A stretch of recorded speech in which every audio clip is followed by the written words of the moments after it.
그러나 그렇다고 하여 플로베르의 작품을 단순히 리얼리즘의 특색과 창작 기법을 충실히 따른 것이라는 잣대만으로 평가할 수 없을 것이다. 플로베르는 과학적인 태도와 함께 진리를 중요시하면서도 또한 미도 더욱 중요시하며 예술의 첫째 조건은 진실을 표현하는 것이 아니라 미를 추구하는 것이라고 눈이 강조해야 한다. 그리하여 그는 비개인성과 비감동성의 객관적인 소설을 이루지만 결코 색채, 음향, 형태에 대한 감각도 무시하지 않는다. 사실 플로베르가 후세의 독자들에게 오래도록 읽혀질 수 있는 것은 리얼리즘이라는 특정한 유파를 떠나서 작품 자체가 부가하는 것 이외의 다른 어떠한 관점도 받아들이지 않으며 진리와 미를 성실히 추구한 까닭이다. 요컨대 플로베르의 냉철한 리얼리즘은 단순히 기법상의 원칙이 아니라 예술가로서의 새로운 관념과 사상을 포함하는 것이다. 따라서 그의 리얼리즘은 위대한 예술을 추구하는 과정에서 필연적으로 생겨난 것일 뿐 예술 이전에 선행되는 전제 조건을 따른 것은 아니다.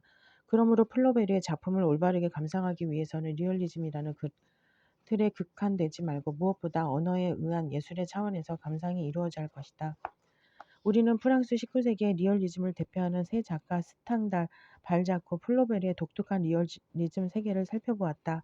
물론 그들 세 작가를 통해 프랑스 19세기의 리얼리즘에 관한 모든 것을 언급했다고 말할 수는 없다. 1850년경 초기 리얼리즘 운동을 선두에서 이끈 샹플레리나 뒤랑티를 비롯하여 미르제 같은 군소 리얼리즘 작가들도 있었고 주옥 같은 수많은 중편 소설을 남긴 메리메와 콩쿠르 형제 같은 작가들도 분명히 탁월한 리얼리즘 기법으로 작품을 창작한 19세기의 작가들이다. 오히려 연대기적인 구분에 의하면 스탕달이나 발자크는 리얼리즘 문화는 낭만주의 세대에 속하는 작가들이었고 그로 말미암아 초기에는 한동안 그들이 낭만주의 작가들로 분류되기도 했었다. 그러나 20세기를 거치며 많은 이론가들에 의해 스탕달이나 발자크의 새로운 면모가 연구되면서 그들은 명실공히 리얼리즘 작가가 대열의 선두에 위치하게 되었다. 개별적인 작가론을 통해 살펴본 바와 같이 스탕달은 그 낭만적 기질에도 불구하고 자기 시대의 정치적, 사회적 시대 상황을 누구보다 본격적으로 문제 삼으며 철저하게 분석하고 파헤쳤기 때문이다. 발자크는 세부의 묘사를 중시하면서 방대한 인간 희극이라는 작품을 통해 사회적 인간 관계의 망을 구축하고 방대의 모든 인간 유형의 목록을 선보였기 때문이다.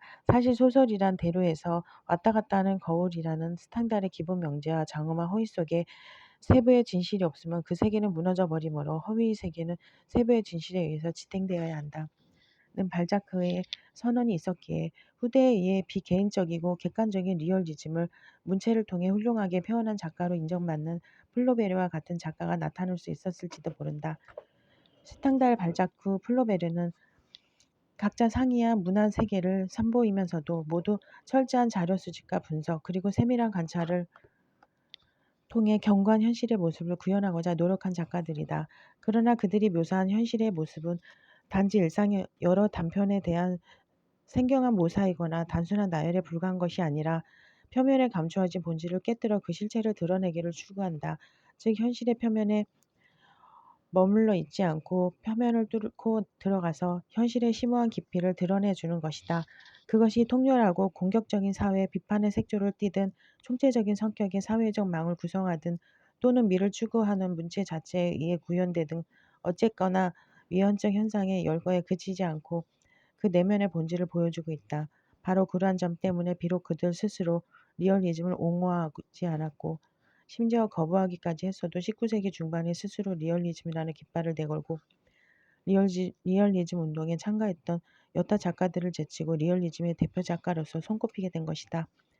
결국 리얼리즘이란 잡다하고 조잡한 현실의 여러 일면을 단순히 제시함으로써 이루어지는 것이 아니라 표면과 내면을 모두 포함할 수 있어야 하며 또한 위대한 작품이 되기 위해서는 무엇보다 예술적인 차원으로 승화될 수 있어야 한다는 사실을 확인할 수 있다. 리얼리즘의 새로운 얼굴 듀랑티는 그의 잡지 마지막 호에서 리얼리즘은 죽었다. 리얼리즘 만세라고 선언하였다. 그는 뒤이어 20세기에 나타날 리얼리즘의 기이한 재생을 예견하지 못했던 것이다. 사실 20세기에는 수많은 다양한 얼굴의 리얼리즘이 등장하지만 그 새로운 리얼리즘은 19세기의 유럽에서 지배적인 지위를 차지했던 리얼리즘과는 전혀 다르게 나타난다. 현실의 객관적 묘사를 부르짖는 19세기 문예사조로서의 리얼리즘은 사실상 쇠퇴하게 된 것이다. 그렇다면 19세기 문예사조의 리얼리즘이 쇠퇴하게 된 요인은 무엇일까? 이 점에 대하여 해밍즈와 같은 서양의 한 전문가는 세 가지 요인을 거론한다. 첫째, 부르주아 계급의 자신감 상실과 연관된다. 부르주아 계급의 위선과 탐욕을 폭로하는 결과를 초래하는 객관적이고 비판적인 현실 묘사는 부르주아 계급이 안정감을 가지고 있을 때나 허용될 수 있는 일이다. 그러나 미래에 대한 불안이 팽배해 있던 상황 속에서 중산층 독자들은 사회 현실의 객관적 묘사가 불가피하게 묘사하는 빈민굴, 공장, 촌락 등 사회의 어두운 면을 보기를 싫어하게 된다. 그 결과 현실로부터의 상상적 도피를 작가들에게 기대하게 된다는 것이다. 둘째, 사회의 객관적 묘사라고 하는 리얼리스트들의 기능이 보다 냉철한 사회학자의 손으로 이루어진다는 생각이 떠오름으로써 리얼리즘의 중요한 기반을 잃게 된다. 풍속의 역사가를 자처한 발자크 이외의 리얼리스트들은 곧잘 연구나 조사하니 하는 부제를 붙이곤 했는데 사회현상의 조사와 설명이라는 소임은 사회학자들이 훨씬 더 착실하게 수행하기 때문이다. 아닌 게 아니라 리얼리즘이 프랑스에서 쇠퇴하기 시작한 시기는 사회학의 성장기와 일치한다. 셋째, 소설 속에서 진정한 객관성을 이룰 수 있다는 소박한 믿음이 무너졌다. 객관성과 몰결성이야말로 리얼리즘의 판단 기준이라고 생각되었으나 그것을 실천하는 과정에서 회의를 낳게 된 까닭이다. 또한 정명하는 문화적인 상황에 중점을 두어 19세기 리얼리즘의 쇠퇴 요인을 두 가지로 주목한다. 첫째, 고등학교의 보편화가 상당한 수요의 엘리트 독자를 형성했고 그들의 문화적 자질이 높은 수준으로 향상되었다. 그래서 작가들은 구태여 현실의 환상을 만들어서 독자들을 끌어들이려는 노고를 덜고 야릇하고 낯선 세계로 곧바로 독자를 들어가게 할 수 있게 되었기 때문이라는 것이다. 둘째, 영화와 시청각, 기자재의 엄청난 발전을 또 하나의 요인으로 들고 있다. 이 새로운 매체는 현실의 재현이라는 측면에서 볼 때 다른 표현 수단이 따를 수 없는 압도적인 힘을 가지고 있으므로 소설이 굳이 현실의 재현과 모방이라는 길을 고집하지 않고 새로운 언어의 창조와 실험의 길로 접어들게 하는 한 요인이 되었다는 것이다. 이와 같은 지적은 리얼리즘의 쇠퇴 요인에 대한 개괄적인 설명으로서 충분한 설득력을 지닌다. 그러나 사회학이나 영화와 같은 다른 분야와의 관계를 떠나서 문학 자체 내에서 일어난 변화를 고려해 볼 때 무엇보다 중요한 것은 문학인들이 지닌 현실관의 변화라고 할 수 있다. 즉 현실을 무엇으로 파악하느냐 하는 관점의 문제인 것이다. 리얼리즘이란 용어가 상당하게 쓰이는 것은 바로 현실에 대한 개념이 다양하기 때문이다. 현실과의 변화. 19세기를 지배한 사상은 실증주의적 세계관과 합리주의였다. 그 시대에는 모든 것이 합리적으로 설명되었고 그 설명은 곧 사실이요 진실이 되었다. 관찰한 내용은 진리가 되는 것이다. 눈으로 본 것은 모두 글이 된다고 생각하는 소박한 리얼리즘은 이러한 세계관의 표현이었다고 할 수 있다. 그런데 이러한 리얼리즘은 불가능한 계획에서부터 출발하는 셈이다. 그것은 사물을 말하고자 하고 그 객관적 진실을 포착하고자 하는데 경험적으로 그러한 계획은 실패로 드러날 수밖에 없기 때문이다. 현실이 일단 묘사되면 아무리 객관적으로 묘사되었다 해도 거기에는 작가의 선택과 직관 및 구성력이 작용하기 마련이다. 그러므로 현실 그 자체가 아니라 하나의 상징이 되는 것을 벗어나기가 무척 어렵다. 매우 현실적으로 묘사된 장소들은 실제 소설 속에서는 상징적이거나 환상적인 가치를 지니는 일이 빈번하고 현실적인 재료가 상징적인 환기로 변모하게 된다. 이러한 자각이 높이감에 따라 더구나 과학주의의 무리적인 사고 방식에 대하여 회의를 품고 생명이라든가 정신의 자유를 강하게 내세우는 베르그송 철학이 막대한 영향을 미친 20세기 들어서면서 사회 현실의 객관적 묘사로서의 리얼리즘을 크게 도전받는다. 새로운 리얼리스트들은 그러한 변모를 누구보다도 명확히 깨닫고 있으며 그 깨달음을 하나의 상상적 현실로 받아들인다. 현실에 대한 시각의 변화는 비단 19세기 리얼리즘 자체 내에 포함된 내부적인 요인이나 혹은 철학적인 영향 때문만은 아니다. 어쨌거나 리얼리즘은 자기 시대를 생각하고 자기 시대의 역사에 의해서 생겨난다는 사실에는 변함이 없다. 그러므로 20세기의 현실관 변화에 있어서도 당대의 역사적 상황을 고려해보지 않을 수 없다. 20세기 프랑스 사회는 전쟁이 임박한 상황 또는 전쟁이 진행 중인 상황 하에 놓여진다. 그러한 상황 속에서 문학은 필연적으로 인류 문명의 미래를 위태롭게 하는 듯한 사건의 영향을 받는다. 19세기 말 프랑스의 전 사회를 좌파와 우파 양 진영으로 양분시킨 드레피슈 사건을 겪으면서부터 이미 시작된 열기와 불안은 20세기의 전쟁으로 이어지고 기존의 진리, 사회제도, 경제, 조직 등 인간 정신의 지주가 되는 모든 것을 근본적으로 파괴해버리는 전쟁이라는 폭력에 의해 인간은 방향을 잃고 수많은 혼란에 직면하게 된다. 이러한 혼란 속에서 탈출구를 찾고 위기를 극복하여 새로운 사회를 구축하려는 노력을 하는 가운데 소설은 다른 역사 안으로 들어가게 되고 그와 함께 새로운 현실을 감지하고 재현하는 새로운 방식의 리얼리즘이 요구된다. 리얼리즘이란 단순히 자연을 모방하는 것이 아니라 역사의 이면을 파헤치고 한 시대의 집단적인 무의식을 탐구하는 것이므로 전쟁으로 인해 기존의 전통과 가치가 완전히 전복된 사회에서 새로운 글쓰기 방식이 요구되는 것은 당연한 일이다. 그런데 프랑스에서 요구된 새로운 글쓰기 방식은 전쟁 후에 새로운 사회를 건설한다거나 만인이 공감할 수 있는 새로운 가치관을 형성하기 위한 길로 나아가지 않는다. 오히려 작가란 사회의 현실과 절연된 특수한 인간이요 문학은 다만 예술작품으로 존재하는 것 이외에 특별한 사회적 기능을 갖지 않는다는 생각에 줄을 이룬다. 그것은 획일성을 싫어하고 다양성을 드러내며 한없이 자유분방한 프랑스인의 기질과도 떨어져서 사회적으로 안정을 찾아가고 개인의 삶에 집중하는 분위기 속에서 순수 문학으로서의 자연스러운 흐름이 대두된 것이다. 사실 프랑스 문학의 역사적 배경을 살펴보면 고대로부터 장구한 세월을 거치는 동안 언제나 작가의 사회적 기능과 임무를 강조해왔다. 해도 과언이 아니다. 프랑스 대혁명의 밑거름이 된 18세기 계몽 사상기에는 더욱 분명한 작가의식을 형성하고 그들의 작품 또한 사회적 영향력을 행사했었다. 계몽 사상가들의 혁명적 또는 전투적 정열을 이미 찾아볼 수 없게 된 19세기 리얼리즘 작가들의 경우도 사회 현실을 외면한 것과는 거리가 멀었다. 앞서 살펴본 바에서 드러나듯이 발자크는 19세기 전반에서 한 시대가 퇴주하고 새로운 시대가 정착하는 전환을 폭넓게 관찰하고 당대의 현실을 총체적으로 재현하면서 자신이 귀족주의자임에도 불구하고 귀족 혹은 귀족을 대신해서 당시 새로이 대두되는 부르주아는 라는 계층의 혐오감을 표시했다. 그리하여 귀족들의 몰락과 부르주아 사회의 완성에 대한 명백한 통찰을 보여주었음을 우리는 알고 있다. 스탕단의 경우도 단순히 남녀 간의 애정과 좌절을 다루는 것에서 넘어서서 당시 사회의 가장 큰 관심사였던 계층 간의 불화를 정면으로 다루지 않았던가.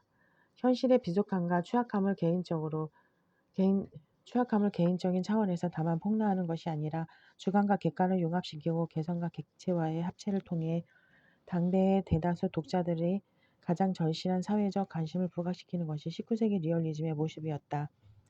어쨌든 되도록 당대 현실을 소재로 삼고 만인이 자연스럽다고 느끼는 기법을 써서 그려낸 문학이었기 때문이다. 즉 작품이 제공하는 실감이 작가 한 사람인지 또는 특수 독자 몇몇 사람만의 실감이 아니라 같은 시대 같은 사회에 사는 모든 사람들의 실감이 되고자 했던 것이다. 개인의 관심사는 곧 함께 사는 모든 사람들의 관심사로 공유되고 전체 사회의 관심사가 각 개인의 문제로 실감될 것을 지향할 만큼 사회 현실과 깊이 연관되어 있었던 것이다. 그러나 20세기에 들어와 전쟁을 겪은 후 기성의 가치와 전통이 모두 와해되고 복잡한 양상을 드러내는 사회에서는 외부 세계에 대하여 어떤 객관적인 발언을 한다거나 다수의 대중과 공유하는 현실에 대하여 의사소통을 한다는 것이 본질적으로 불가능하다는 생각이 팽배해진다. 이제는 더 이상 누구도 인정하는 절대적인 진실이 무엇인지 알 수 없고 현실의 모든 변을 통합하는 객관적인 소설을 쓴다는 의도도 버릴 수밖에 없다. 따라서 인간과 사회를 통합적으로 나타내기 위해 전형을 만들어내는 일에 등을 돌리고 자기 나름의 진실을 추구하며 개인적인 세계를 만들어낸다. 그 결과 프랑스 문학은 더 이상 절대적인 진실을 요구하는 것이 아니라 개인적인 진실을 말하고자 한다. 그것은 하나 혹은 여러 개의 개별적인 시각과 결합하여 주관성을 주된 중심으로 하는 세계이다. 이와 같이 개인의 삶과 문학적 체험에 집중하는 세계에서는 당대의 사회적 현실과 밀접한 관계를 이루는 리얼리즘 논의가 탄생할 수 있는 분위기가 아니었다. 그리하여 사회주의 리얼리즘을 중심으로 왕성한 논의가 전개된 독일이나 러시아 또는 민중문학과 리얼리즘의 관계를 조명한 우리나라의 20세기와는 달리 프랑스에서는 리얼리즘에 대한 새로운 체계의 이론적인 담론이 활성화되지 않는다. 20세기의 프랑스 문학 이론가들은 스탕달, 발자크, 플로베르와 같은 기존의 19세기 작가들의 리얼리즘을 새로운 시각으로 재조명하며 개인적 견해를 피력할 뿐 20세기에 요구되는 리얼리즘의 자세를 주장하지 않는 것이다. 예컨대 롤랑 바르트는 현실적인 효과를 재현하는 차원에서 19세기 리얼리즘을 조명했고, 필립 아몽이나 귀 라루는 작가와 독자의 관계를 송신자와 수신자와의 관계로 파악하는 발화행위를 중시하여 리얼리즘 텍스트에 대한 시학적 접근을 시도한다. 이렇듯 여러 이론가들이 제각각 독창적인 자신의 견해에 의거하여 다양한 방법으로 19세기 리얼리즘 작가들을 재조명하는 현실은 프랑스 문학의 다양한 풍박에 과시해 주기는 하지만 리얼리즘 담론으로서의 주된 맥락을 끌어내기는 어려운 일이다. 문학 이론가 작가들이 모두들 제 목소리를 내는 프랑스 20세기 문학에서 일목요연하게 리얼리즘 논의의 가닥을 잡아내기란 불가능한 일이며, 우리는 다만 20세기에서 리얼리즘을 거론하는 경우 그 의미가 19세기와는 어떻게 달라져서 사용되는지를 살펴보는 데 만족할 수밖에 없다. 주제하는 바와 같이 20세기 프랑스 문학은 다수인의 공유하는 객관적 기준에 의해 주관적 체험을 평가하는 작업을 외면한다.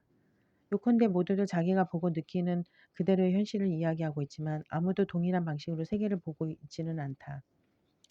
이를테면 프루스트는 현실이 내적인 의식의 흐름이라고 생각했고, 폴 클로델에게는 현실이 신의 본성에 속하는 것이었고, 알베르 카미는 현실이 부조리하다고 생각했다. 심지어 필립 디프르와 같은 이론가는 일반적으로 볼 때 현실과는 벗어나서 추상적인 세계를 그리는 듯이 보이는 초현실주의도 현실의 모든 영역으로 열려있는 하나의 리얼리즘이라고 선언한다. 앙드레 브러의 초현실주의 선언에서 정의하듯이 사고의 현실적인 작용을 표현하는 정신적 작동 현상이 바로 초현실주의이므로, 초현실주의자들은 자기네들이 실제적인 세계만을 다룬다고 주장하기 때문이라는 것이다. 그러니까 초현실주의자들은 현실이 바로 초현실이라고 받아들였다는 이야기다. 이와 같이 20세기 프랑스 문학에서 주체는 멀리 떨어져서 사물을 바라보는 대신 자신의 시선에 의해 현실의 형태를 부여하고 그 현실 속에 자리 잡는다. 19세기 실증주의자들이 주장하는 것처럼 관찰하는 것으로는 충분하지 않고 주체에 의한 지각이 사물에 우선하는 것이다. 이러한 주관성을 강조하는 리얼리즘은 객관적 진실이 무엇인지 규정지을 수 없는 새로운 세계에 존재하는 또 다른 방식인 동시에 새로운 미학을 이룬다. 디프루는 이 새로운 미학을 성공적으로 보여준 대표적인 작가로 프루스트를 꼽는다. 프루스트는 객관적인 현실이란 없으며 사물의 표면에 머무는 것은 결국 아무것도 말하지 않는 것이라고 단언하며 다음과 같이 반문한다. 현실이 포함되어 있는 것은 자잘한 사물들 이면이다.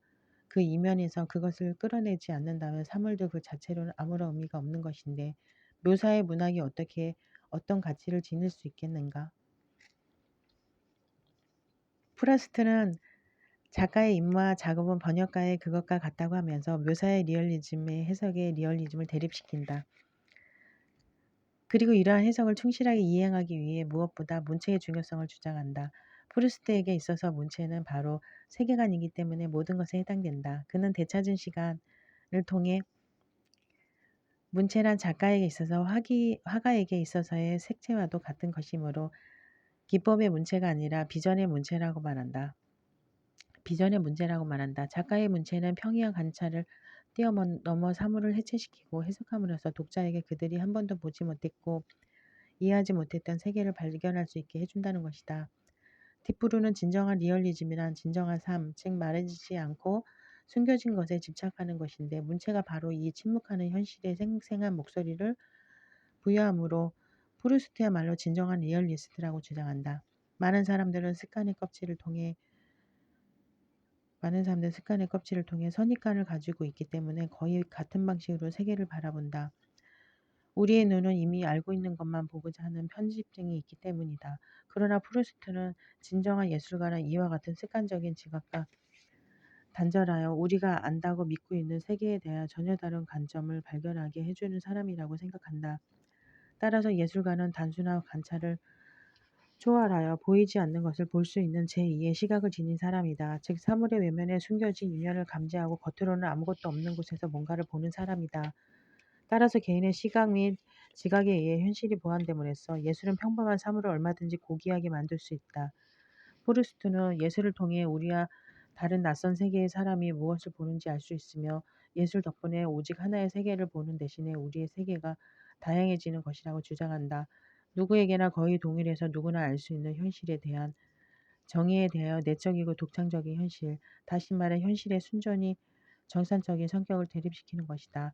이때 예술가의 시각은 현실을 단순히 관찰하는 것이 아니라 그 현실 이면에서 상상력에 의해 지각된 것을 포착하여 표현하는 것이다. 그러므로 디프로는 프루스트의 리얼리즘은 관찰의 리얼리즘이 아니라 상상적인 지각의 리얼리즘이라고 명명한다. 이와 같은 상상적인 지각의 리얼리즘에서는 객관적인 관찰에 대한 중요성 속에서 잊혀졌던 인간의 존재가 다시 세상 속에 자리를 잡는, 그리고 진실은 사물 자체 내에서가 아니라 현실을 비로소 존재하게 하는 인간의 시각을 통해 찾게 된다. 따라서 독서를 함께 따라 초상화, 행동, 대화 등의 축적을 통하여 이미지가 정확하게 구성되는 전통적인 소설의 인물들과는 달리 현대적인 리얼리 현대적인 리얼리즘 속에 등장하는 인물은 종종 분명한 하나의 이미지로 고정되지 않은 채 실체로 드러난다. 단지 시간의 흐름 속에서 변하는 것이 아니라 인물을 관찰하는 시각에 따라서도 변화하기 때문이다. 그러니까 인물은 시간의 흐름에 따라 드러나는 연속적인 실체 이외에도 동시적인 실체를 지니고 있는 것이다. 잃어버린 시간을 찾아서에서 볼 수 있는 오데트라는 인물에 대한 프루스트의 묘사를 예로 들어보자. 작품의 제1권 스완의 집쪽에서를 읽으면서 독자는 오데트에 대해 모든 정보를 확연히 알 수 없다. 오데트는 처음에는 연인 스완의 몽상의 대상이 되는 인물로 나타남으로써 상상적인 것이 오데트의 실루엣을 점령한다. 그녀는 연인 스완의 발명품인 것이다. 그리하여 오데트는 물리적인 모습까지 스완에 의해 재창조된다.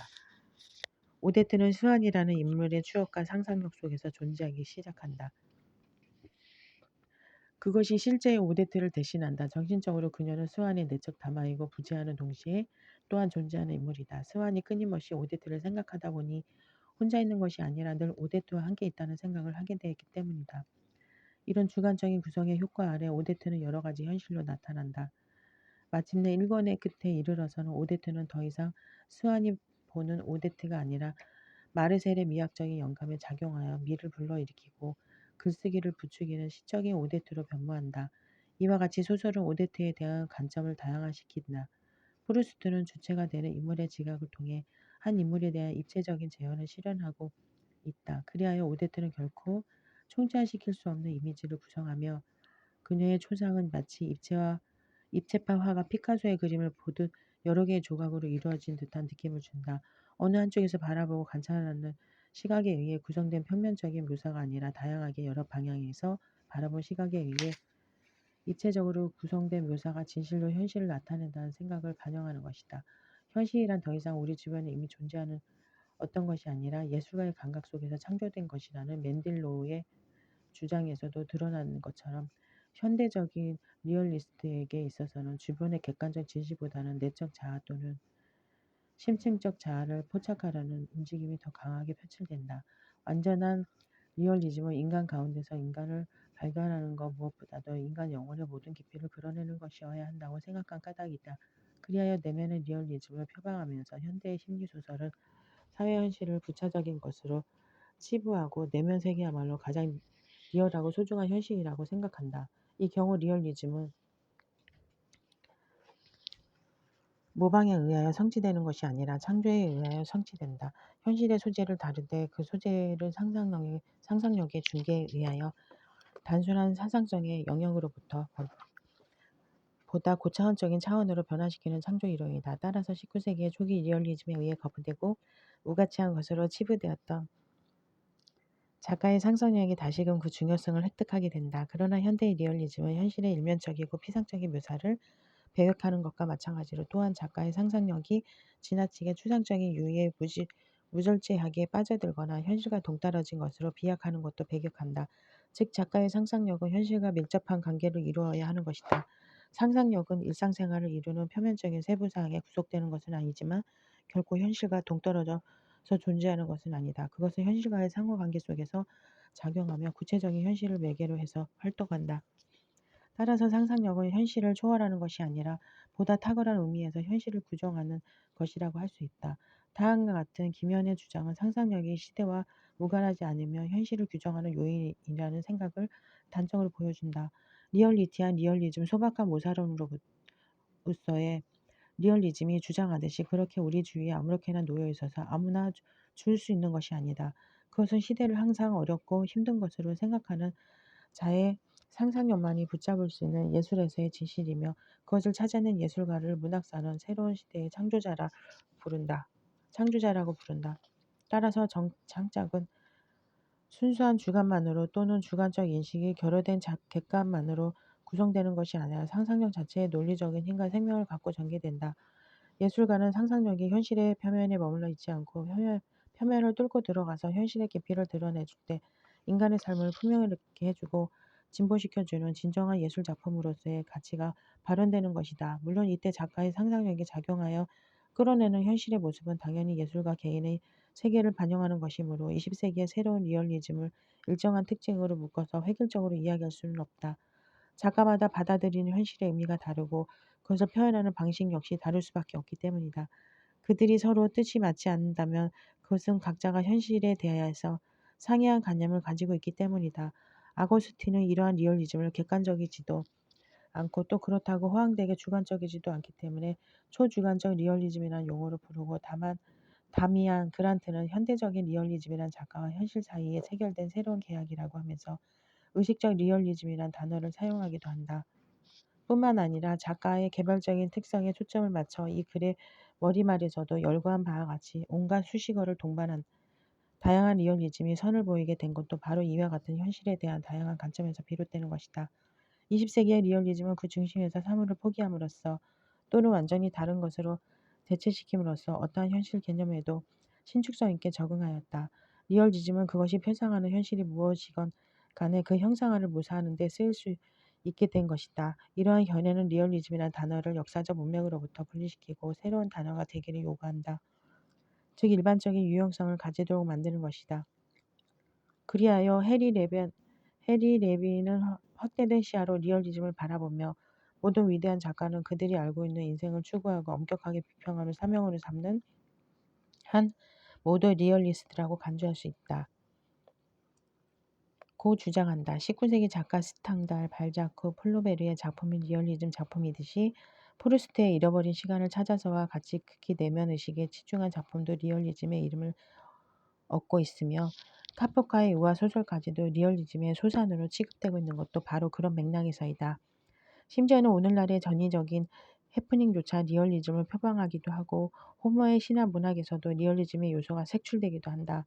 그렇게 본다면 소설가론을 통해 리얼리즘을 인생과 가장 정밀하게 혼합된 현실이고 이것은 궁극적으로는 관념적인 것이라고 정의 내리는 헨리 제임스의 말처럼 이제 리얼리즘은 단순히 현실에 대한 재현이 아니라 현실을 매개로 한 관념의 차원으로 확대된다.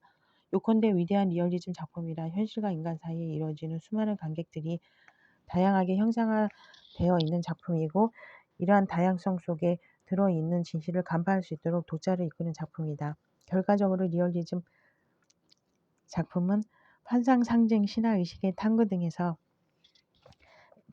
의해서 위협을 받는 것이 아니라 오히려 보다 풍부한 의미를 획득한 셈이다. 여러 가지 리얼리즘의 변주에서 예술의 심오함과 미를 얻어낼 수 있기 때문이다. 리얼리즘의 글쓰기 방식은 시대가 변화감에 따라 다시 택해지고 다시 새로워진다. 다시 말해 언제나 리얼리즘이 존재하지만 시대마다 그 시대의 복잡한 양상을 반영하는 새로운 형태로 다시 태어나고 그 새로운 리얼리즘은 현실에 대한 우리의 시각과 이해의 폭을 넓혀주게 될 것이다. 누보 로만과 리얼리즘 20세기 불문학사의 가장 중요한 사건 중의 하나는 1930년대에 있었던 사회주의 리얼리즘을 둘러싼 일련의 논쟁이라고 할 수 있다. 간단히 리얼리즘 논쟁이라고 하고 루카치 브레이트 논쟁이라고 하는 이 열띤 논쟁은 리얼리즘의 공리적 측면, 즉 도구성을 강조하는 것이다. 사회주의 리얼리즘 논쟁은 전 세계적으로 확산되고 여러 나라에 많은 영향을 미치면서 19세기에 리얼리즘의 모태가 되었던 프랑스에도 역수입되는 현상을 보인 것은 사실이지만 어쨌든 프랑스를 주대로 하는 것은 아니었다. 물론 프랑스에서도 현실 참여를 부르짖으며 좌파의 이념을 호소하는 작가들의 움직임이 없었던 것은 아니며 그들의 흐름은 사르트르의 참여 문학으로 이어지며 프랑스 문학의 한 축을 이룬다. 19세기 말에서 20세기로 넘어오면서 세계대전 직전의 프랑스 사회는 이미 드레피스 사건을 겪는 와중에 좌파 우파 양진영으로 나라가 양분되고 격하게 대립되어 전쟁을 향해 다가가고 있었다. 이 시기 대부분의 작가는 여론을 장악하던 불안이나 열기에 굴복한다. 특히 소설가들은 객관적인 화가로서의 역할을 그만두고 자신의 정치 사회적인 입장을 분명히 밝히게 된다.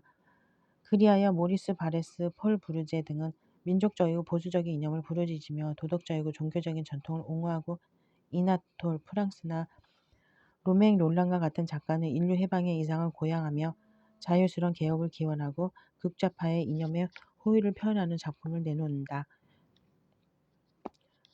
그러나 이들 좌파 성향의 작가들이 동문학사에서 볼 수 있는 것과 같이 철저한 이데올로기를 표방하는 사회주의 리얼리즘을 주장하는 데까지 이르지는 못하고 독특한 개성을 드러내며 각자의 개별적인 문학 세계를 제시하는 다양한 중의 한 분야를 이루는 것으로 그친다. 그것은 아마도 하나의 이데올로기를 주장하는 깃발 아래 모두 한 목소리를 내며 결집하는 것보다는 개인적으로 독창적인 것을 더 중시하는 자유분방한 프랑스인의 기질 때문일 것이다.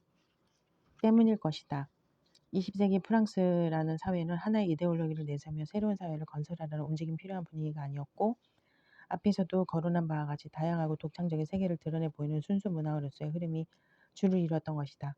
오히려 20세기 프랑스 문단에서 세인의 많은 관심을 끌며 획기적인 사건을 이루 움직이면 사회주의 리얼리즘에 대립되는 견해를 보이는 누보 로망이었다. 현재로서는 이미 그 유행이 다 지나가 버린 누보 로망을 구태여 다시 거론할 가치가 있을까 하고 회의를 품는 사람들도 있을지 모르지만 어쨌거나 다양한 작가들이 각자 제 나름의 목소리를 내는 프랑스 문단에서 새로운 하나의 명칭을 제시한 흐름이었던 것은 부인할 수 없는 사실이다. 또한 그러한 새로운 시도들이 과거의 리얼리즘을 문제 삼으며 새로운 리얼리즘을 내세웠다는 점에 있어서 누보 로망과 리얼리즘과 관계를 조명해 볼 필요가 있을 것이다. 흔히 누보 로망의 대표 주자로 일컬어지는 로브리에 누보 로망을 위하여에서 문학의 공리성을 강조하는 사회주의 리얼리즘을 비난한다. 그는 형이상학적 알고리즘에 반대하고 대상 없는 언어의 헛소리나 열정의 막연한 감상주의에 대항한 것과 마찬가지로 추상적인 내면 세계에 대해 싸웠다는 점에 있어서는 사회주의 리얼리즘의 건전한 영향을 인정할 수 있지만 그들의 주장하는 기만적인 이념과 신화는 더 이상 허용되지 않는다고 강조한다. 문학은 단지 인간과 그 인간이 실랑이를 벌이고 있는 세계의 상황을 드러내는 따름이기 때문이라는 것이다. 만일 소설이 어떤 이데올로기에 의해 인정된 세계에 대한 기능적인 설명과 관련지어야만 현실성을 가질 수 있다는 그거야말로 한 번 더 세계의 가장 확실한 특성, 즉 세계가 거기에 있다는 단순한 사실을 거부하는 태도라고 로브 그리에는 단언한다. 마찬가지로 로브 그리에는 사르트르식의 참여 문학도 배격한다. 사르트르는 우리 사회의 문제들을 제기함으로써 단지 정치적 의식을 일깨우며 독자를 자유의 상태로 놓아둠으로써 특정한 이데올로기를 선전하는 것을 피하고는 있지만 이건 역시 하나의 공상에 불과하다는 것이다. 예술의 외부에 있는 어떤 것을 의미하고자 하는 배려가 보이자마자 문학은 뒷걸음질치며 사라지게 되기 때문이라고 한다. 로브 그리에는 문학에서의 참여의 문제를 단지 다음과 같은 차원으로 제안하고 있다. 작가에게 있어서 참여란 정치적 성질의 것인 대신에 자기 자신의 언어와 관련된 현재의 문제들에 대한 충만한 의식이며 그 문제들의 극도의 중요성에 대한 확신이고 그 문제들을 내부로부터 해결하려는 의지이다. 누보 로망에 있어서는 예술이 모든 것이고 그것만으로도 충분하며 그 이상은 아무것도 없다. 예술가는 아무것도 자기의 작업보다 우선하는 위치에 놓지 않는다. 정치적인 당파나 고귀한 사상에 대한 애착을 가지고 있든 아니든 창조의 순간은 예술가를 단지 예술의 문제로만 되돌아오게 한다. 따라서 예술작품은 그 자체가 하나의 세계로서 살아가는 형식이며 다른 이념에 의한 정당화가 필요하지 않다. 즉 예술작품은 스스로 존재하고 있는 것이다. 그리고 그 예술작품이란 형식 속에 심오한 의미작용, 다시 말해 내용도 머물고 있으며 또한 현실이 머물고 있다고 누보 로망 작가들은 생각한다. 소설은 다른 어떤 것을 위한 도구가 아니라 우리가 살아가고 있는 현실과 다른 차원에 속하는 현실 자체이기 때문이다. 물론 노보로망에 속하는 작가들은 모두 한 목소리를 내며 동일한 이론을 제시하는 것도 아니고 초현실주의자들처럼 공동 선언을 발표한 일도 없으며 때로 그들은 자기들이 같은 부류를 묶이기를 거부하기도 한다. 누보로망의 이론가도 널리 알려진 리카르드는 루보로망은 하나의 그룹도 아니고 하나의 유파도 아니라고 단언한다. 그럼에도 불구하고 많은 비평가들에 의해서 누보 로망이라는 이름으로 불리는 일군의 작가들이 있는 이상 비록 그들이 각자의 독창적인 방법으로 창작을 하고 있다 하더라도 최소한의 어떤 공통된 흐름을 찾아볼 수 있을 것이다. 우리는 로브 그리에가 누보 로망이라는 용어에 대하여 내리는 정의 속에서 그 공통점을 파악할 수 있다. 만일 내가 여러 곳에서 누보 로망이라는 용어를 기꺼이 사용하고 있다면 그것은 동일한 방향에서 작업을 하는 작가들로 구성되고 정의된 하나의 집단을 가리키기 위한 것도 아니고 하나의 유파를 지칭하기 위한 것도 아니다. 여기에는 새로운 소설의 형식을 가지려고 하는 사람들, 인간과 세계 사이의 새로운 관계들을 표현할 수 있는 사람들, 인간을 창조하기로 결심한 사람들 모두를 포함시키는 편리한 호칭에 지나지 않는다. 누보로만 작가들이 사용하는 기법은 제각기 다양하고 편차가 크기 때문에 기법의 측면에서는 같은 유파로 묻기가 어렵지만 전통적인 것과 다른 새로운 소설 형식을 추구하고 인간과 세계 사이의 새로운 관계를 표현하고자 하는 점을 염두에 둘 때 소설에 대한 태도나 문학이론의 측면에서는 공통점을 찾는 데 무리가 없다. 현대인의 삶은 물질적인 면에서나 정신적인 면에서나 현저하게 변화했다. 그와 함께 인간의 내부와 외부에 대하여 가지고 있는 우리의 지식도 극도의 혼란을 경험할 수밖에 없었고 인간이 세계와 유지하고 있는 관계들 역시 딴판으로 변화했다. 그러므로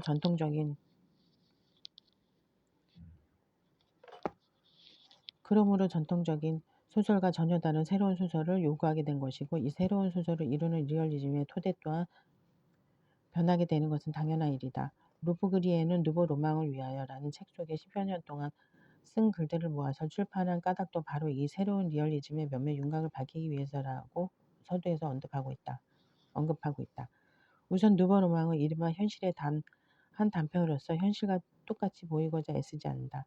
작가가 스스로 경험하거나 느낀 하나의 이야기로서 제시됨으로써 그것의 허구적인 성격을 더 이상 감추려고 노력하지 않는 것이다. 따라서 이 새로운 리얼리즘에 있어서는 19세기 리얼리즘에서 강조되던 진실주의가 배격된다. 로버 그리에는 한 걸음 더 나아가 진실 티를 내는 작은 디테일은 실제 세계에 있어서나 문학에 있어서나 소설가의 주목을 끌지 못하고 오히려 소설가에게 강한 인상을 주는 것은 가짜 티를 내는 작은 디테일이라고 주장하기까지 한다. 현실 세계를 정확하게 관찰하고 묘사하여 진실임직하게 보이고자 하는 노력은 누보 로망에서는 아무 의미가 없으며 눈에 보이는 세계는 단지 상상력의 재료에 불과하다. 눈앞에 존재하는 현실보다는 작가가 상상력에 의해서는 시각에 의해서든 스스로 느끼고 경험하는 심리적 현실이 더 중요하고 생생한 현실이라고 생각하는 까닭이다. 나탈리 사르토가 의혹의 시대에서 전통적인 소설을 비난하고 있는 것도 바로 그러한 이유에서이다. 즉 전통 소설의 인물들은 실제의 심리적 현실을 포함하지 못한다는 것이다. 다음과 같은 로브 그리에의 고백은 외부 세계에 존재하는 현실과 작가의 상상 속에서 존재하는 심리적 현실이 얼마나 다른지를 잘 보여주며 19세기의 객관적 리얼리즘의 한 세계와 더불어 현대소설의 미학적 근거를 드러내준다고 하겠다. 모든 사람에게나 마찬가지로 한때 내 스스로도 사실주의적 환상의 희생이 된 적이 있었다. 예를 들어서 내가 변태 성역자를 쓰던 시절에 갈매기들이 날아다니는 모습과 파도의 움직임을 정확하게 묘사하는 데 열중하고 있던 중 나는 브루타뉴 해안으로 짧은 겨울 여행을 할 기회를 가졌다. 여행을 가는 도중에 나는 다음과 같이 생각하고 있었다. 즉 이제 사물들을 현장에서 관찰하고 내 기억을 새롭게 할 좋은 기회가 왔구나 하는 것이었다. 그런데 그 바다새를 처음 보자마자 나는 내 잘못을 깨달았다. 즉 한편으로 내가 여기서 보았던 갈매기들은 내가 내 책에서 묘사하고 있었던 갈매기들과 확실하지 않은 관계만을 가지고 있었다. 그리고 다른 한편으로 그것이 어떻든 간에 나에게는 마찬가지였다. 바로 그 순간에 내게 중요한 갈매기들은 내 머릿속에 있는 갈매기였다. 누구 로망에 있어서 문학이나 현실을 재현하는 것이 아니라 기호화에 대한 언어적 묘사를 통해서 현실을 구축하는 것이다. 따라서 작품은 외부의 어떤 현실에 대한 증언이 아니고 작품 그 자체가 바로 현실이다. 이와 같이 현실 자체를 새롭게 만들어내고 찾아낸다는 의미에서 골드만은 로브 그리에를 현실의 발견자로 보고 있다. 19세기의 합리주의적인 질서가 인간에게 제시해 주었던 이미 고정된 기성의 여러 의미들을 누보 로망은 더 이상 사실로 생각하지 않는다. 다만 시간과 공간 속에 위치한 하나의 인간, 자기의 열정에 따른 하나의 인간, 그리고 그 인간의 경험, 매우 제한되고 불확실한 경험, 이외에는 아무것도 이야기하지 않는다. 그런데 현실의 예술가들에게는 평범한 독자들에게 쉽사리 전해줄 만한 진실한 이야깃거리가 고갈된 반면 바로 이러한 전달 두절 상태에서 벌어지는 일 또는 그러한 두절 상태 자체가 가장 절실한 경험을 이룬다. 독자에게 현실과 동일한 것이라는 착각을 불러일으키거나 현실적인 것임을 확인시켜주는 종래의 소설은 독자에게 안도감을 주지만 노브 로망이 독자들을 당혹스럽게 만드는 것은 바로 이 때문이다. 나탈리 사르토에게 있어서 작가의 열정을 자극하며 절실한 체험의 근간을 이루는 것은 앞에서 거론한 바와 같이 인간의 외면과 대립되는 심리적 현실이다. 인간의 외면은 필연적으로 대화라든가 통상적인 생각의 습관이고 교환이라든가 하는 것으로 이루어지지만 그 내면에서는 주저하고 곧 사라지기도 하므로 실체를 파악하기 힘든 은밀한 충동이 팽창되고 있다는 것이다. 사르토는 인물의 분명한 성격이나 확고한 감정 따위를 믿지 않으며 소설 속에서 줄거리나 인물 행위 및 플롯을 제거하고 언어를 통한 기호의 망을 만들어내고 내면의 충동을 형상화하면서 소설을 이끌어 나간다. 그리하여 어떤 미지인의 초상에서도 화자가 한 노인과 딸을 관찰하고 그들을 흥분시키는 불확실한 감정의 무리를 포착하려고 한다.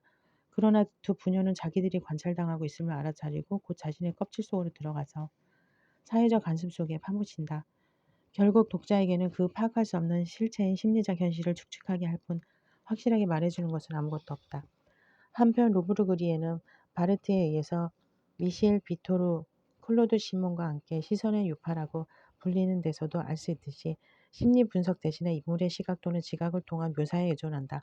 그리하여 질투에서는 아내를 감시하는 의심 많은 남편의 시선이나 병적인 환각을 통해 모든 것이 보여진다. 그와 같은 루브르 그리에의 세계에서는 인간이 모두 두께를 잃어버린 듯한 느낌을 준다. 소설가의 시각이 결코 인물의 의식을 파고 들어가서 그 비밀을 알아내려고 하지 않기 때문이다. 따라서 의심하는 남편의 시선을 통해 모든 것이 보여지는 가운데서도 실제로 그 남편의 심정이 어떤지 또는 아내가 정말 불륜을 저질렀는지 아니면 아닌지 아무것도 명확하게 말해주지 않는다. 그저 시선이 포착하는 것을 또는 그로 인해 떠오르는 환각을 보여줄 뿐이다.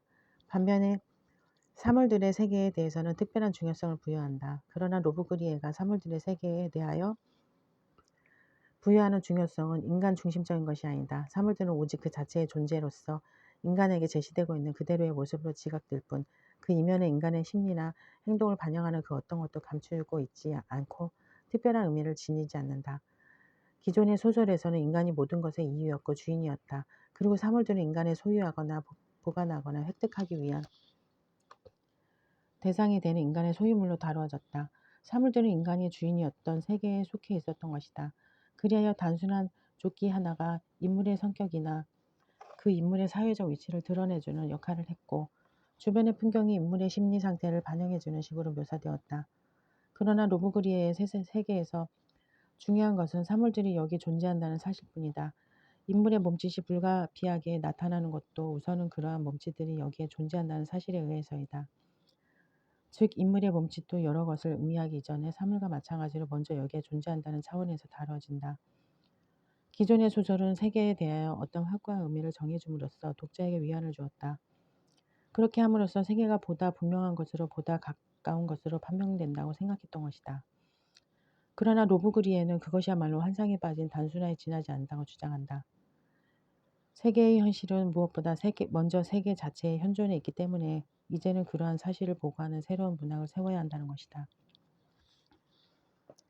결국 로브그리에게 있어서 사물을 묘사한다는 것은 사물을 마주보며 단호하게 사물이 외부에 위치하는 것이다. 그러니까 사물을 매체로 하여 거기에 인물의 감정을 주입시키는 것도 아니고 사물에 관하여 어떤 의미를 부여하는 것도 아니다. 처음부터 인간과 독립적인 존재로서 세계에 놓여있는 사물들은 인간의 힘이 미치지 못하는 곳에 여전히 남아있다. 그러므로 인간 중심적인 사고를 가지고 사물을 개념화된 상태로 바라보는 것은 사물의 본래 속성을 왜곡시켜버리는 것이다. 인간은 더 이상 세계를 우리의 재사나 욕구에 따라서 의미를 부여하고 변화시키는 사유재산으로 생각해서는 안 된다는 것이 로브그리에의 주장이다. 따라서 하나의 단어나 단순한 행동 또는 하나의 사물이 전체에 통합되며 의미 구성에 참여하고 어느 사이에 심리학이나 사회학으로 열리는 발자크와 같은 작품에서는 달리 누보 로망에서는 그저 세부를 위한 세부로서 묘사되는 경우가 빈번하다. 그저 그러한 세부적 묘사는 중심이 되는 사건의 현실적 효과를 두드러지기 위하여 쓰이는 것이 아니라 아무것도 소멸되지 않는 세계에 존재하고 있음을 드러내며 단지 우리는 현실이다라는 것을 주장할 뿐이다. 작가는 더 이상 자신의 의식을 담은 이야기를 사물에 빗대어 말하지 않고 현실은 하나의 확실한 의미로 고착화되지 않는다. 세부는 전체의 사상 또는 사물 이면에 숨겨진 사상을 드러내는 것을 거부하고 일목요연하게 연결되지 않는 부조리한 세계에 그대로 맡겨지는 것이다. 즉 세부의 가다함으로 인해 총체성을 잃어버렸음을 보여주며 인간의 관점으로 정리되지 않는 현실 그 자체가 스스로 상징화되는 셈이다.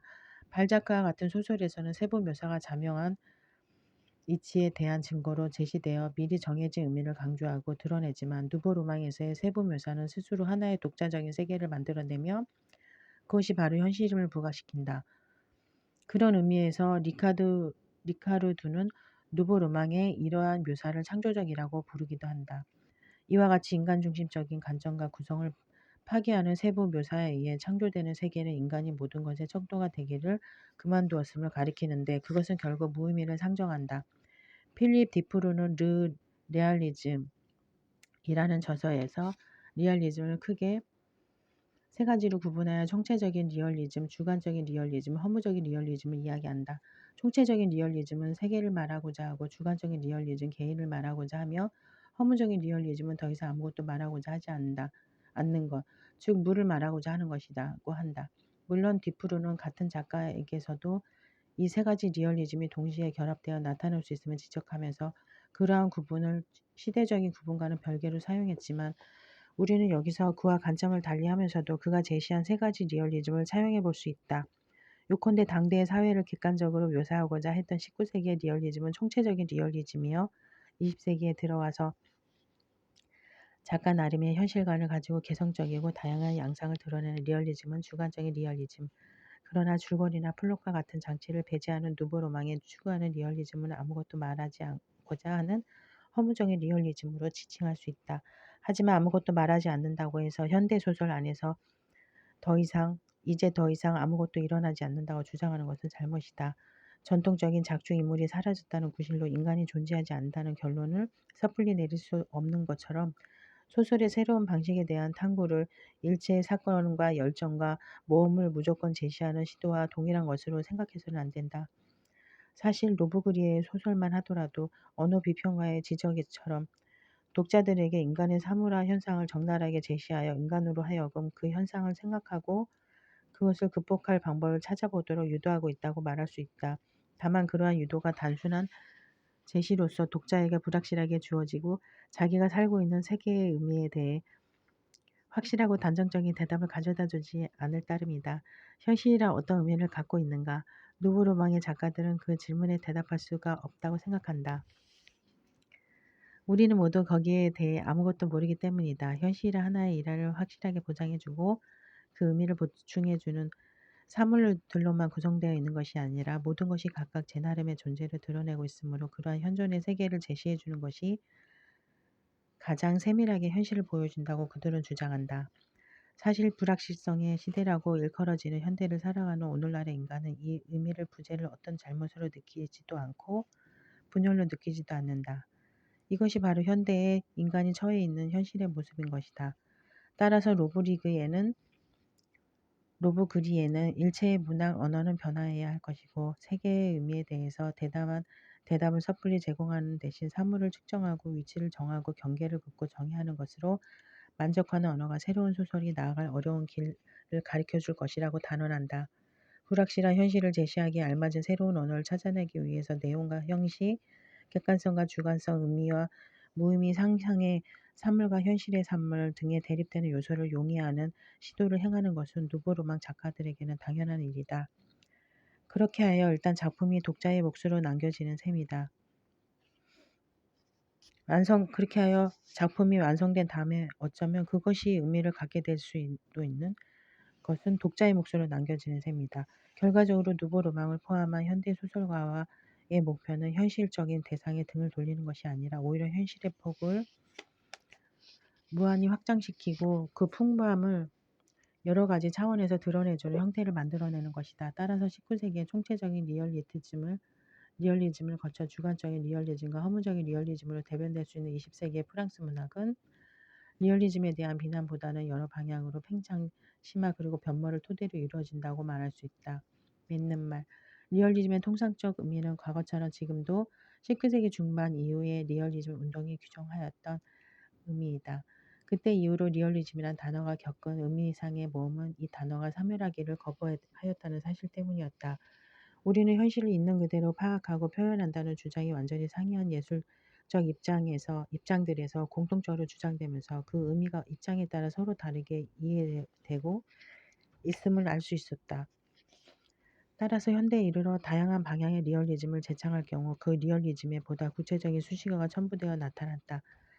사조로서의 리얼리즘을 말할 때는 19세기 당대의 기법으로만 한정되며 현대 문학에서의 리얼리즘은 좀 더 분명한 명칭이 필요했던 것이다. 우리는 19세기와 20세기의 프랑스 리얼리즘의 흐름을 짚어보면서 문학사적으로 낭만주의에 대항하여 객관적 현실의 재현을 목표로 했던 19세기 리얼리즘은 총체적인 리얼리즘이라는 말로 그리고 언어를 매개로 현실을 작품 속에 옮겨놓는 일이 근본적으로 불가능함을 깨닫고 현실 같은 느낌을 줄 수 있는 형식을 창조해내기 위해 다양한 방법을 모색하고 고심한 20세기 작가들의 경우는 주관적인 리얼리즘, 누보 로망처럼 의미의 부재와 불확실성을 이야기하며 그것을 현실의 모습으로 받아들이는 경우는 허무적인 리얼리즘이라는 말로 특징을 지어 보았다. 총체적인 리얼리즘에서 주관적인 리얼리즘이나 허무적인 리얼리즘으로 이어지는 프랑스 문학의 경우 리얼리즘은 사회 현실에 대한 뿌리가 약해지고 현실의 의미가 오히려 19세기와는 정반대의 것을 지향하고 있음을 알 수 있다. 20세기의 프랑스 리얼리즘이 주목한 것은 외면적인 사회 현실보다는 각 개인이 지각하고 인식하는 개별적인 현실이었다. 그렇다면 심지어 통념적인 현실의 모습과는 괴리를 보이는 문학 세계에 대하여 왜 굳이 리얼리즘이라는 말을 내세우는 것일까? 그것은 어쨌거나 각자 자신들이 지각하고 받아들이는 문학적 체험이 나름대로 가장 진실하고 실제하는 현실이며 현실이란 만인에게 동등한 내용으로 나타날 수 있는 획일적인 상식의 것이 아니므로 다양한 현실의 모습을 인정해야 한다고 믿는 까닭이다. 결국 진실과 실제를 표현한다는 리얼리즘의 원리적인 목적에는 변함이 없는 셈이다. 다만 대상에 대해 절대적으로 객관적인 모사는 상상할 수 없으므로 하나의 작품이 자기 나름의 방송으로 진실과 실제에 가까이 가려고 노력한다면 그 작품을 리얼리즘 작품이라고 말할 수 있다는 것이다. 문제는 작품에서 표현하고자 하는 진실과 실제의 내용이 만인이 인정할 수 있는 타당한 것이나 아니냐 하는 것이 아니라 그것이 작가의 예술적 능력에 의해 얼마나 진실하고 실제적인 모습으로 독자에게 다가갈 수 있느냐 하는 것이다. 그러므로 현대의 리얼리즘이 보이는 양상은 글쓰기에 불확실한 여러 가지 방식이나 분석 각도에 따라서 서로 가까워지기도 하고 서로 멀어지기도 하는 작가들을 낳게 된다. 여러 가지로 리얼리즘을 말할 수 있다는 것은 그것이 그만큼 다양하고 풍부한 면모를 지니고 있다는 뜻도 될 수 있으나 어떻게 보면 그 용어가 하나의 특정한 문학이 아니라 차라리 문학 자체를 지칭하는 말이 되었다고 볼 수 있다. 즉 리얼리즘은 모든 문학에 적용되는 필수물이 된 셈이다. 그러기에 환상적인 작품에서조차 리얼리즘의 요소를 색출해내는 것이 오늘날의 추세이기도 하다. 그러나 그렇다고 하여 모든 문학이 작품이 다 리얼리즘이라 규정지을 수는 없다. 아무리 다양하고 개별적인 현실을 인정한다고 해도 거기에 리얼리즘이라는 용어가 부합되기 위해서는 자기 나름의 현실에 대한 깊은 성찰이 있어야 하고 그것을 뒷받침해 줄 수 있는 작가의 예술적 역량이 요구되는 것이다. 결론적으로 20세기 프랑스 문학에서 거론되는 리얼리즘 문학이나 그에 대한 담론은 이제 사회적인 반영과 역할을 중시하던 19세기 자태에서 벗어나 순수 예술 작품의 차원에서 다양하게 기능하는 기법을 탐구하고 밝혀내는 것이 되었다. 그리고 그러한 탐구는 문학 이론가들의 독특한 시각에 의해 끊임없이 새로운 색깔의 빛으로 조명되고 있다. 그러니 이와 같은 리얼리즘에 대한 시각이 유일한 것이고 가장 바람직한 흐름이라고 단정지을 수는 없다. 그것은 어디까지나 프랑스 사회의 특징과 결부되어 변화된 문학의 흐름이다.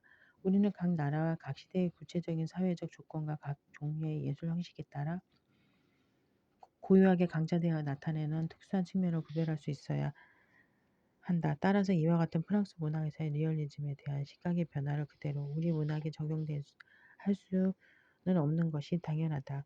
우리에게는 우리 사회와 문학의 고유한 특징이 있을 것이고 거기에 걸맞는 새로운 리얼리즘에 대한 시각이 필요할 것이다. 지금까지 살펴본 프랑스 리얼리즘, 프랑스라는 서구의 한 나라에서 이어진 문학의 흐름으로서 우리와 다른 것에 대한 이해의 폭을 넓혀주는 구실을 하고 그와 더불어 좀 더 폭넓은 시각을 갖추게 되는 밑거름으로 작용되어야 할 것이다. 루카치는 위대한 리얼리즘은 인간의 사회를 생동하는 객관적 진실성 속에 드러낸다고 했는데 우리는 이 전체성이란 개념을 확장시켜서 그 시대의 전체성뿐만 아니라 인류의 전 시대를 감싼 역사적 전체성까지 염두에 두도록 하자. 이와 같은 역사적 전체성이 고려될 때 탁월한 작품은 늘 한 시대의 독법으로 읽혀지는 것이 아니라 끊임없이 새로 읽힌다. 그 새로 읽힘을 통해서 작품은 자신의 새로운 의미를 실현해 나갈 것이다. 그리하여 리얼리즘은 새로운 방식의 독법과 함께 지난 시대의 작품의 의미를 재발견하고 다양하게 현대사회를 표현하는 방법으로 끊임없는 변화와 발전을 거듭해 나갈 것이다.